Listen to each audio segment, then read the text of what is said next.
নমস্কার বন্ধুরা, সবাই কেমন আছেন? আশা করি সবাই ভালো আছেন এবং আপনাদের ভালোবাসায় ও আশীর্বাদে আমিও খুব ভালো আছি। জানেন, এই ভিডিও ক্লিপগুলো না বেশ কয়েকদিন আগের, সেই যেদিন আমাদের সত্যনারায়ণ পুজো হয়েছিল সেই দিনের, অর্থাৎ গুরু পূর্ণিমার দিনের ভিডিও ক্লিপগুলো নিয়ে রেখেছিলাম। ভেবেছিলাম যে পরে ভয়েস দেবো, কিন্তু ঠিক মতোভাবে আর সময়ই হয়ে ওঠে না যে ভয়েস দেব। যাই হোক, আজকে সেই কাজটা সম্পূর্ণ করলাম। সেই দিন কিন্তু ওয়েদারটা খুব একটা ভালো ছিল না, সকাল থেকে কিন্তু ঝিমির বৃষ্টিই পড়ছিল। যাই হোক, সকালে কিন্তু নাস্তা মা রেডি করছে, লুচি বানাচ্ছে, ওরা সবাই খাবে বলে। আমরা কিন্তু সবাই উপোসই আছি, আর যারা উপোস করবে না তারা খাবে, ওই জন্য বাবা কিন্তু ফুল বেলপাতা এই সকল কিন্তু সব জোগাড় করে দিল সকাল সকাল। এগুলো কিন্তু আমাদেরকে আর ভাবতেই হয় না, আমার শ্বশুরমশাই আছে যতদিন, মানে ওই সকল সব কিছু উনিই সব কিছু জোগাড়যন্ত্র করে দেন।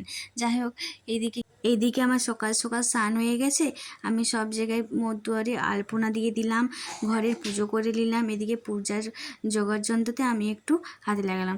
ঘরের মধ্যুয়ারে আলপনাগুলো কেমন হয়েছে বলো বন্ধুরা? ছোটোর মধ্যেই দিয়েছি, খুব খুব বড় একটা করতে পারিনি, কারণ শর্ট জায়গা ছিল, একটু জায়গাটা কম ছিল তাই। এইদিকে আমি কিন্তু আলতা পরে নিলাম, তারপর রেডি হব। একটা মা নতুন শাড়ি বের করে দিল, ওই শাড়িটাই পরবো আজকে। এদিকে আমার শ্বশুরমশাই শাশুড়ি মা বাকিটা সব গোছগাছ করে নিচ্ছে পুজোর আয়োজনে। তারপর আমি এদিকে আবার রেডি হয়ে চলে আসলাম রান্নাঘরে, কারণ যারা অতিথিরা আসবে তাদের জন্যে কিছু খাবার দাবার বানানো হবে, আর আমরাও পুজোর পরে সবাই খাবো, ওই জন্য। এদিকে কিন্তু প্রায় পুজোর এখানে প্রায় মোটামুটি আয়োজন হয়ে গেল। শ্বশুরমশাই শাশুড়িমা দুজনে মিলে কমপ্লিট করে দিল বাকিটা। এরপর পণ্ডিত মশাই আসলেই পুজো হয়ে যাবে, কিন্তু পণ্ডিত মশাই সেদিন আসতে অনেক লেট করে দিয়েছিল, প্রায় 4টা বেজে গিয়েছিল। এদিকে কিন্তু আমার হালুয়া বানানো হচ্ছে, আমি হালুয়াটা বানানো কমপ্লিট হয়ে গেল। এদিকে পায়েস হচ্ছে, আরও কিছু কিছু মেনু হয়েছে, যেমন আলুর দম, আর হচ্ছে ঘুগনি, লুচি, এই সকল হয়েছে আজকের মেনুতে, নিরামিষ সব কিছু।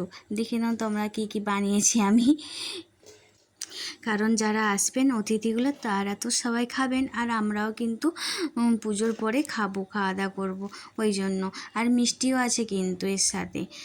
আমাদের সমস্ত কিছু আয়োজন কিন্তু কমপ্লিট।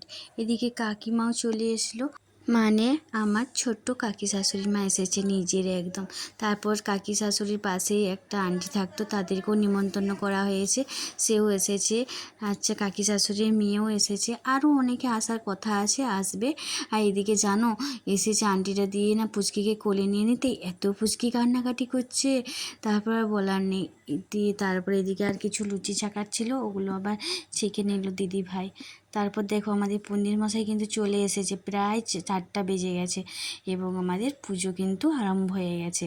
পুজোতে 4টে 4:30 বেজেই গিয়েছিল প্রায়, তার জন্য সবাইকে কিন্তু খিদে পেয়ে গিয়েছিলো, কারণ আমাদের বাড়িতে পুজো মানে সবাই উপোস করেছে। আমার শ্বশুরমশাই, শাশুড়ি মা, দাদা ভাই, দিদি ভাই, আমি, আমার হাজব্যান্ড, সবাই আমরা 4জনে পুজোতে বসেছিলাম। আর মা তো মানে নিচে বসতে পারে না, ওই জন্য কিন্তু মা বসতে পারেনি পুজোতে, পাশে চেয়ারে বসেছিল।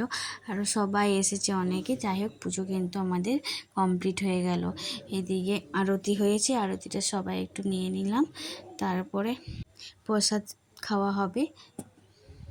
এই দেখো আমাদের পুচকিকে আমি একটু মাথাতে এই আরতির তাপটা দিয়ে দিলাম। এদিকে আমাদের কাকিমা প্রসাদ কিন্তু দিয়ে দিচ্ছে সবাইকে। প্রসাদ খাওয়ার পর তারপর খাওয়া দাওয়া হবে। আজকের মতো এখানেই ব্লগ ভিডিওটা শেষ করছি। আবারও নতুন একটা ভিডিওতে আপনাদের সবার সাথে দেখা হচ্ছে। তো তখন সবাই ভালো থাকবেন, সুস্থ থাকবেন। আমাদের পণ্ডিত মশাই বাড়ি যাচ্ছেন।